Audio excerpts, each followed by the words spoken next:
Okay, so today we are going to solve how to find the lowest common ancestor in the binary search tree. Okay, so first of all, let's see that what is lowest common ancestor. Now over here, they will be giving us two nodes in which we need to find the common ancestor between them. That to a nearest one, hence lowest common ancestor. Now see, for the given tree, let's say if we need to find the LCA of 3 and 5, we need to see where 3 and 5 is situated. 3 is over here and 5 is over here. Okay. Now the common ancestor between 3 and 5 is 4. Okay. So we need to take a look on the nearest one. So due to that reason, the answer for this is 4. Okay. Now let's see the next one. For 0 and 5. Now over here we can see that 0 is situated over here, 5 is situated over here, right? So the common ancestor between them is 2. Okay, not 4. Why? 4 is not a ancestor of 0. Okay, hence answer is 2 because 2 is the ancestor of 0 and 2 is also ancestor of 5. Okay, now this will be 2. Now if I take a look on 7 and 9, this one is quite easy. 7 is situated over here, 9 over here. Common ancestor between them is 8. Okay, now for 4 and 7, 4 is present over here, 5 is, sorry, 4 is present over here, 7 is present over here. Now the common ancestor between them is 6 only. Okay, so you can just take a look. It's quite intuitive that 6 is the common ancestor between them, because someone will say that if it is 2, obviously not, because 7 is not a descendant or not a child of 2, not 8, because 4 is not a child of 8, right? So we have only 6 over here. So 6 is the answer.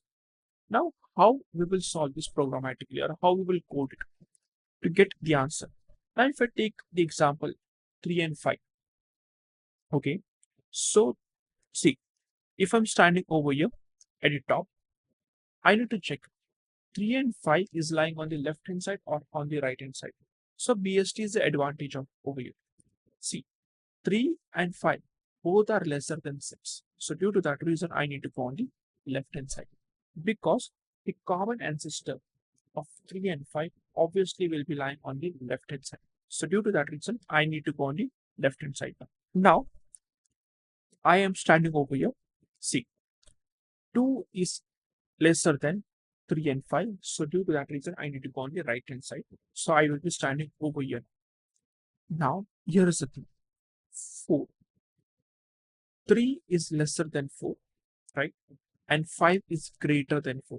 So whenever there is a deviation, that means one node is present on the left subtree, another node is present on the right subtree, you got your LCA. Okay, so you need to return 4 over here. I believe that you got it, even though I'll write it down. So first thing first, if node value are lesser, okay, over here both the values, okay, then go on left. Okay, second point, if nodes value are greater,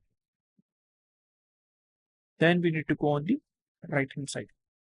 So go right, just by passing root dot right or root dot left. Okay, now here's the third thing. If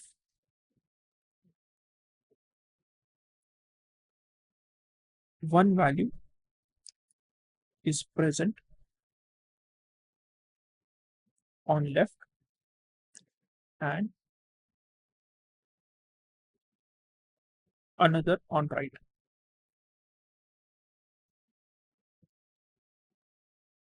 return that node. So this is that LCA. Okay, I believe that you understood this. So let's see the code now.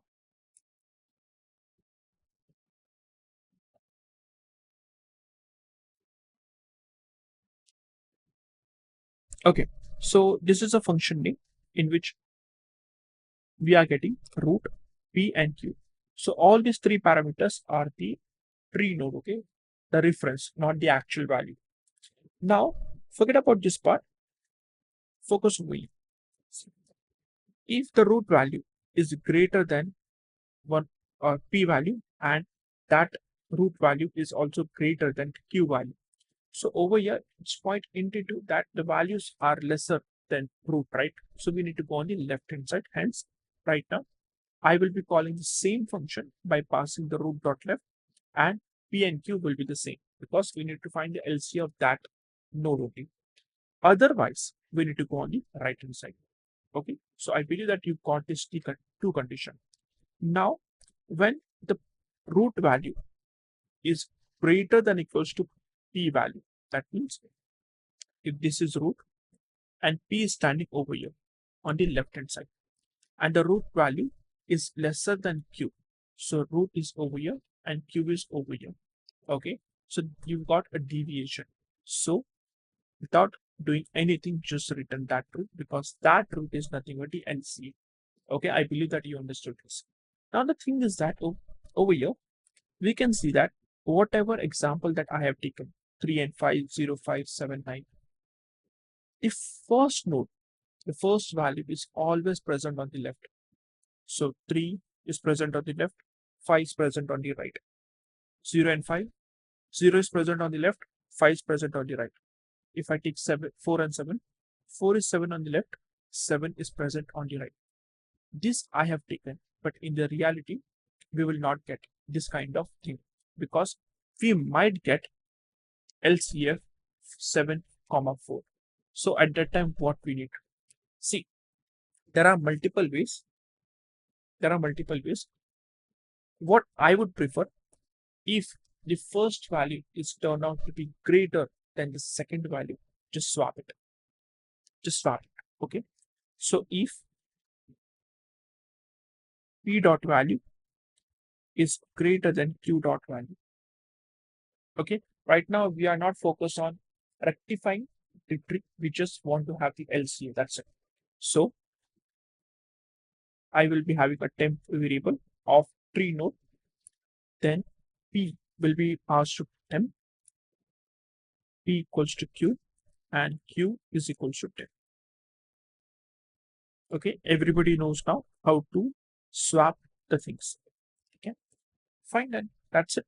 So this was the LCA in binary search tree. Okay. So if you are curious, you can just try on your own that how to find the LCA in the binary tree, not the binary search tree. Okay. Now talking about the code performance of this function over here, we are basically going on the left or on the right. Okay. Not on both the things.